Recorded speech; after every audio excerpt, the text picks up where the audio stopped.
Pasta spoons come in many shapes and sizes, but they all share one unique feature. In every one you'll ever encounter, there's a hole in the middle of the spoon, and no matter the size or shape of the spoon, this hole will always be the same size. Most people assume that this is simply for allowing water to drain out, but it's safe to say that most people also drain their pasta before serving it, so this doesn't make much sense. Actually, the hole has a very specific use that not many seem to know about. It's for measuring the perfect amount of dry pasta. Fill that hole with uncooked spaghetti, and you'll end up with just the right amount of cooked pasta for a single serving. Now you won't take up unnecessary fridge space with leftovers every time you want to make spaghetti. The design of aluminum foil and plastic wrap boxes hasn't changed at all over the years, and it might seem like it could use an update. At some point, every one of us has had to deal with a roll that is particularly stubborn, only to have it come flying out of the box when we pull harder. There has to be a better way, and there is, already built into the existing design of the box. You may or may not have noticed that every aluminum foil or plastic wrap box has small perforated tabs on each end. You probably never gave them much thought if you did, but their purpose is obvious once you know what it is. If you break the perforation and push them in so that they're inside the cardboard tube, they'll hold the tube in place when dispensing product. They're actually called end locks. No more flying aluminum foil or ruined rolls of plastic wrap. Another design that stayed the same for as long as anyone can remember is the ballpoint pen. The familiar caps have been chewed on, fidgeted with, and used in games at elementary schools around the world, seemingly forever. But even though they've been a part of your life since you were a child, you probably never gave much thought to their most important feature. The hole in the tip of the cap serves a very specific purpose. Most people seem to think that it's to keep the ink from drying out, but ballpoint pens don't have this problem. It's part of their design. But pens are often lying around the house where small children can get hold of them. If the cap were to be swallowed, it could easily block the airway and lead to suffocation. The hole in the tip is to ensure that this doesn't happen. The trusty padlock is a complex device on the inside, but simple on the outside. All the casing needs to do is protect the lock's workings by withstanding punishment from any attempts to break it open and also from cold or wet weather.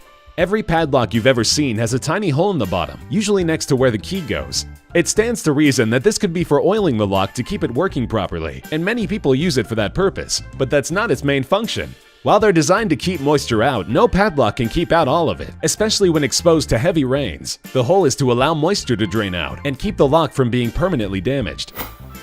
iPhone owners may have noticed another tiny mystery hole on the back of their device, in between the primary camera lens and the flash. This tiny hole has nothing to do with the camera, however. Just like the iPhone features front and back cameras, it also has primary and secondary microphones. The tiny hole is a secondary microphone, and it serves more than one useful purpose. For one, it helps Siri to understand you better by capturing fine details of your voice, assisting with quirks of speech like accents. It also allows for clear sound to be captured when the phone is in any position, and allows for stereo sound in the videos you shoot. But perhaps most importantly, the fine detail captured by the secondary microphone, much of which is background noise, is filtered out when you're on a call, so the person on the other end will hear you loud and clear, and not whatever's going on around you. Denim jeans have been a fashion fixture for well over 100 years. Nearly 500 million pairs are sold every year, and that's just in the United States, where they've become an icon of American culture. Most pairs of jeans have the familiar tiny extra pocket sewn into the right front pocket. You may have found a number of handy uses for this pocket, from spare change to keys to an important phone number. It makes a great utility pocket for small things that are easy to lose track of, but this was not its original purpose. Jeans have been around for so long that when they were first introduced, pocket watches were still very common. In fact, the wristwatch hadn't even been invented yet. Pocket watches were often among an individual's most expensive and prized possessions, so the extra pocket was there to make sure that the watch didn't come into contact with anything else inside the pocket that might chip or scratch it.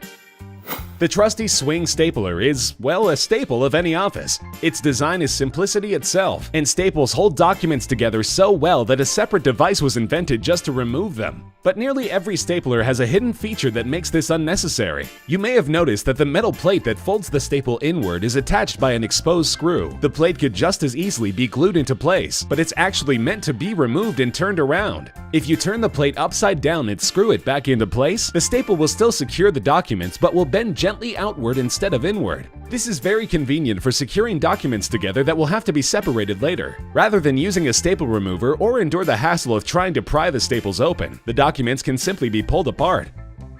If you've ever poured a bottle of wine, you've probably wondered why the bottom of the bottle had a large indentation. All wine and champagne bottles have this, and it seems like a way to fill up the bottle less and give the consumer less for their money. However, this is not the case at all. The indentation was started when wine bottles were blown by hand, and it was to help make sure that the bottle would sit upright and did not have any sharp edges. Since wine bottles are also typically sealed for a very long time, the indentation helps to evenly distribute air pressure inside the bottle and keeps the beverage inside a consistent quality. This function is even more important in champagne bottles, as champagne is carbonated and the bottles have to withstand an even greater amount of pressure. It's also interesting to note that this indentation actually has a name, left over from the days when glassblowers first brought it into use. It's called a punt. Place an aluminum soda can in somebody's hand and they'll instantly be able to tell you what it is and open it while blindfolded. Every one of us has probably enjoyed more drinks from an aluminum can than we would ever possibly be able to guess, and yet few are aware that they have a special feature so simple and convenient that it's simply amazing that more people haven't figured it out for themselves. As humble as it might seem, the soda can's tab is an ingenious design with a dual purpose. While the inside of the can is sterile, the outsides can become covered in all manner of grime and germs during the transportation process. For this reason, many people are leery about drinking straight out of the can without washing it first. But if you have a straw, you won't have to worry about that. Simply pop the can open, turn the tab around so that the hole in the tab is over the can's opening, and insert the straw into the hole. The tab will keep the straw securely in place, and you won't have to worry about where your can of soda might have been.